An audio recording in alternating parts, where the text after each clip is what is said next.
إن الحمد لله نحمده ونستعينه ونستغفره ونعوذ بالله من شرور أنفسنا ومن سيئات أعمالنا من يهده الله فلا مضل له ومن يضلله فلا هادي له وأشهد أن لا إله إلا الله وحده لا شريك له وأشهد أن محمدًا عبده ورسوله أرسله بالحق بشيرا ونذيرا وداعيا إلى الله بإذنه وسراجا منيرا أما بعد فأعوذ بالله من الشيطان الرجيم بسم الله الرحمن الرحيم يا أيها الذين آمنوا اتقوا الله حق تقاته ولا تموتن إلا وأنتم مسلمون وقال الله سبحانه وتعالى يا أيها الناس اتقوا ربكم الذي خلقكم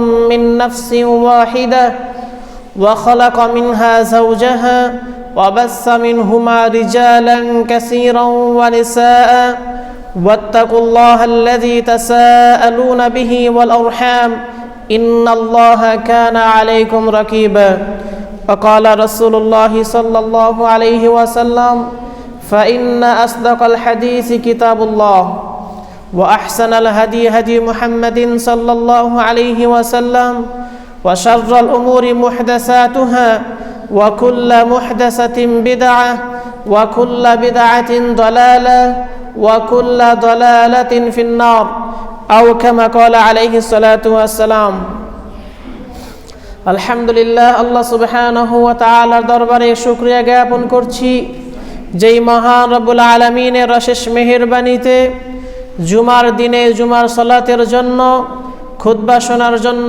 আগে মসজিদে আসতে পেরেছি এজন্য বলি আলহামদুলিল্লাহ। দরুদ ও সালাম বর্ষিত হোক মুহাম্মদ সাল্লাল্লাহু আলাইহি ওয়াসাল্লামের প্রতি। আল্লাহুম্মা সাল্লি আলা মুহাম্মদ আল্লাহুম্মা বারিক আলা মুহাম্মদ। সম্মানিত মুসল্লিন ইকরাম, আল্লাহ সুবহানাহু ওয়া তাআলা আমাদেরকে উদ্দেশ্য করে বলেছেন ইয়া আইয়ুহাল্লাযীনা আমানু, হে ঈমানদারগণ, ইত্তাকুল্লাহ, তোমরা আল্লাহকে ভয় করো, হাক্কা তুকাতিহি, যথাযথ ভয়, ওয়ালা তামুতুন্না ইল্লা ওয়া আনতুম মুসলিমুন, আর মুসলিম অবস্থা ছাড়া তোমরা কেউ মৃত্যুবরণ করো না। আল্লাহ সুবহানাহু ওয়া তাআলার কাছে প্রার্থনা করছি মহান রব্বুল আলামিন যেন আমাদেরকে মৃত্যুর আগ পর্যন্ত সঠিক ইসলামের উপরে অটল থাকার তৌফিক দান করেন। সম্মানিত মুসল্লিন ইকরাম, আজকে আমাদের জুমার খুতবার আলোচ্য বিষয় একটি চরিত্র নিয়ে। কোরআনে আল্লাহ সুবহানাহু ওয়া তাআলা যেটিকে উল্লেখ করেছেন ইন্না কারুনা কানা মিন কওমি মূসা, মূসার কওমে কারুন ছিল। যে কারুনের কিছু বৈশিষ্ট্য, তার চরিত্র, তার কার্যকলাপ, তার কর্মকাণ্ড, এ সম্পর্কে আল্লাহ সুবহানাহু ওয়া তাআলা আমাদেরকে জানিয়ে দিয়েছেন। কারুন ছিল কাফের, ফিরাউনের গভর্নর। সে ফিরাউনের গভর্নরের নাম উল্লেখ করে আল্লাহ সুবহানাহু ওয়া তাআলা কোরআনে উল্লেখ করেছেন এই জন্য যে কারুন এক ব্যক্তি ছিল, আল্লাহ সুবহানাহু ওয়া তাআলা তাকে ধ্বংস করেছেন। ঘটনা ওই পর্যন্তই শেষ নয়। কারুন ব্যক্তি হয়তো পৃথিবীতে আর আসবে না, তবে কারুনের ক্যারেক্টার, তার চরিত্র, তার বৈশিষ্ট্য পৃথিবীতে বারবার আসবে। আমরা যেন সতর্ক থাকি। কারুন যেই কারণে ধ্বংস হয়েছে, পৃথিবীতেও ধ্বংস হয়েছে, আখিরাতেও আযাবের জন্য প্রস্তুত হয়ে রয়েছে, আযাব হচ্ছে। আমরা যেন সেই আযাবের সম্মুখীন না হই, এজন্য আল্লাহ সুবহানাহু ওয়া তাআলা উল্লেখ করেছেন। এই বৈশিষ্ট্য যে শুধুমাত্র কাফেরদেরই হবে বিষয়টি এমন নয়, মুসলিম নামধারী বিশেষ ব্যক্তিদেরও হতে পারে।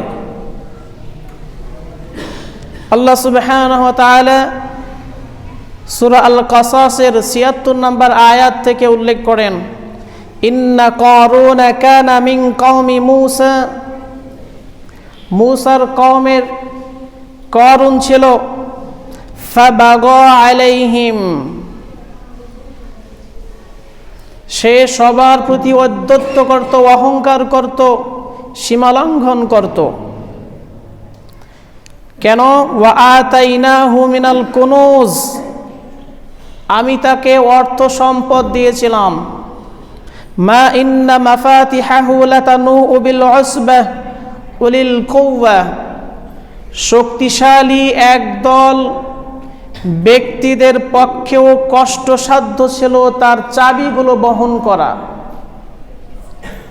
আল্লাহ সুবহানাহু ওয়া তাআলা উল্লেখ করলেন তাকে আমি এত সম্পদ দিয়েছিলাম যে সম্পদগুলো যেখানে সংরক্ষণ করে রাখত, সংরক্ষণাগারের চাবি বহন করাও কষ্টসাধ্য ছিল শক্তিশালী একদল মানুষের পক্ষেও। কত সম্পদ তাকে আমি দিয়েছিলাম।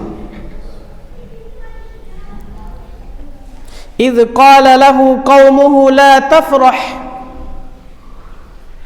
সে তার সম্পদ পেয়ে দাম্ভিকতা করত, অহংকার করত, এই জন্য তার নিজ কওমের লোকেরাই তাকে বলেছিল, ইয ক্বালা লাহু কওমুহু, তার নিজ সম্প্রদায়ের লোকেরাই তাকে বলেছিল, লা তাফরাহ, বেশি আনন্দিত হইও না, অর্থ সম্পদ পেয়ে আনন্দে আত্মহারা হয়ে দাম্ভিক হইও না, যা মনে চাই তাই করো না।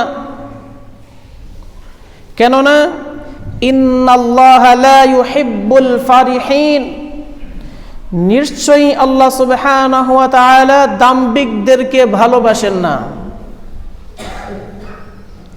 তার কওমের কাছে সে ছিল সম্পদশালী, এটি দূষণীয় নয়, দূষণীয় ছিল সে তার সম্পদ পেয়ে দাম্ভিক হয়ে গিয়েছিল। আরবি শব্দ ফারাহা ইয়াফরাহ মানে আনন্দিত হওয়া। আনন্দ করা নাজায়েজ নয়, আনন্দিত হওয়া হারাম নয়।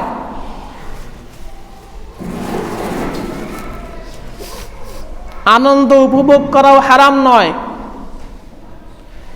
কিন্তু তার কওমরা যে বললেন লা তাফরাহ, আনন্দিত হইও না, এই আনন্দ মানে আনন্দে আত্মহারা হওয়া, এতটা বেশি খুশি হয়ে দাম্ভিক হয়ে যাওয়া যে তার ধারে কাছেও কেউ নেই,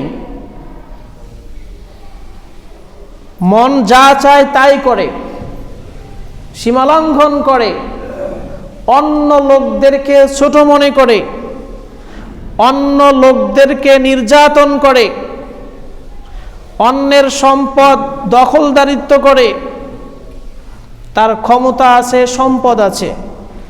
আল্লাহ সুবহানাহু ওয়া তাআলা এই ধরনের আনন্দে আত্মহারা দাম্ভিকদেরকে ভালোবাসেন না, তার কওমের লোকেরাই তাকে সতর্ক করেছিল।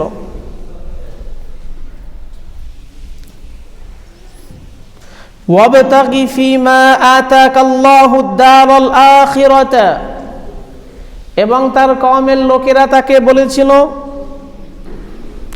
আল্লাহ তোমাকে যেই সম্পদ দিয়েছে এর দ্বারা আখিরাতের আবাস অনুসন্ধান করো। সম্পদশালী হওয়া ভালো, যদি সেই সম্পদ দিয়ে আখিরাতের আভাসকে ক্রয় করে, আখিরাতকে অনুসন্ধান করে, এটি তার জন্য সহজতর ছিল। তার ধন সম্পদ দিয়ে এমন কিছু আমল করতে পারত যে আমল গরিব লোকেরা করতে পারে না। যেরকম ইসলামের বেনা পাঁচটি, ঈমান, সালাত, সিয়াম, এই তিনটি সবার জন্য প্রযোজ্য, কিন্তু বাকি দুটো যাকাত আর হজ, এই দুইটি কিন্তু গরিব লোকেরা পারে না। গরিব লোকদের উপরে ফরজ নয়। কেন? গরিব লোকদের উপরে ফরজ করলে তারা তো পারবে না। আল্লাহ সুবহানাহু ওয়া তাআলা তার বান্দাদের উপরে সাধ্যের বাইরে কোনো আমল বাতলিয়ে দেন না। যাদের অর্থ সম্পদ আছে তারা আরো দুটি বেশি রকম আদায় করতে পারে। তারা যাকাত দিতে পারে, হজও করতে পারে, দান সাদাকাও করতে পারে যাকাতের বাইরেও। যে আমলগুলো গরিব লোক পারে না, কাজী তারা অগ্রগামী হবে, এইটাই ছিল স্বাভাবিক পন্থা। তার কওমরা তাকে সতর্ক করে দিয়েছিলেন যে তোমাকে আল্লাহ সুবহানাহু ওয়া তাআলা যে অর্থ সম্পদ দিয়েছে এর দ্বারা তুমি আখিরাতের আভাস অনুসন্ধান করো। ওয়ালা তানসা নাসিবাকা মিনাদ দুনিয়া, আর দুনিয়াও তোমার অংশকে তুমি ভুলে যেও না। তোমার অংশ কি? তোমার যে এত এত সম্পদ, এই সম্পদ তুমি রেখে যদি মারা যাও, এই সম্পদ তোমার কোনো কাজেই আসবে না। তোমার মৃত্যুর সাথে সাথে তোমার এই সম্পদের মালিক হয়ে যাবে যারা ওয়ারিসানগণ থাকবে তারা। তো তুমি যে এত সম্পদ অর্জন করলে তোমার কি উপকার হলো? তোমার এই সম্পদ দিয়ে তুমি এমন কিছু কাজ করো যেটি আখিরাতে তোমার কাজে লাগবে।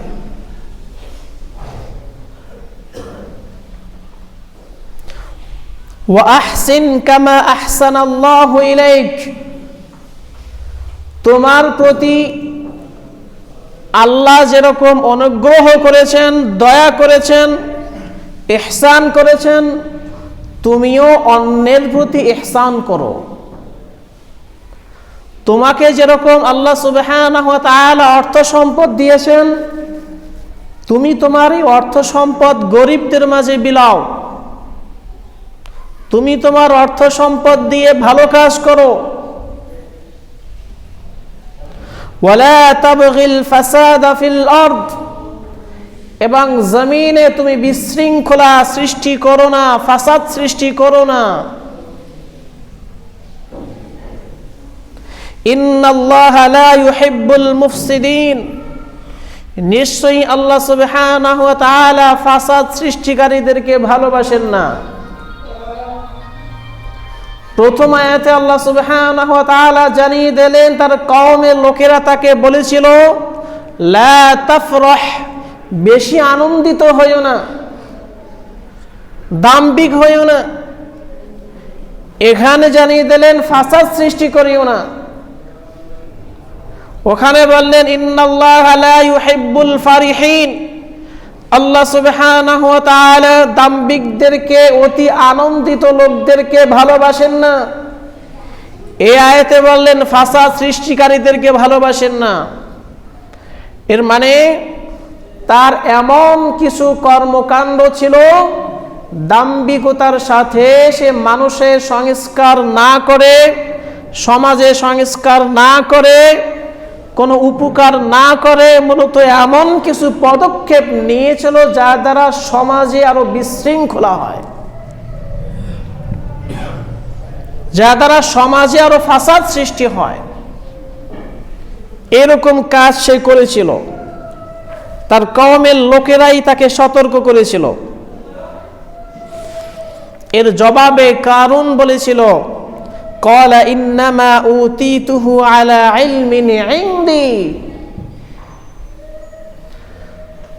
তোমরা যে আমাকে বললে আল্লাহ তোমাকে সম্পদ দিয়েছে, তোমরা জেনে রাখো। ক্বালা, সে বলল ইন্নামা উতিতুহু আলা ইলমিন ইনদি, আমি আমার জ্ঞান বলে, আমি আমার যোগ্যতায়, আমি আমার দক্ষতায় এই সম্পদ অর্জন করেছি। আমি এমন জ্ঞান অর্জন করেছিলাম, এমনভাবে মাহের দক্ষ হয়েছিলাম, সম্পদ কিভাবে অর্জন করতে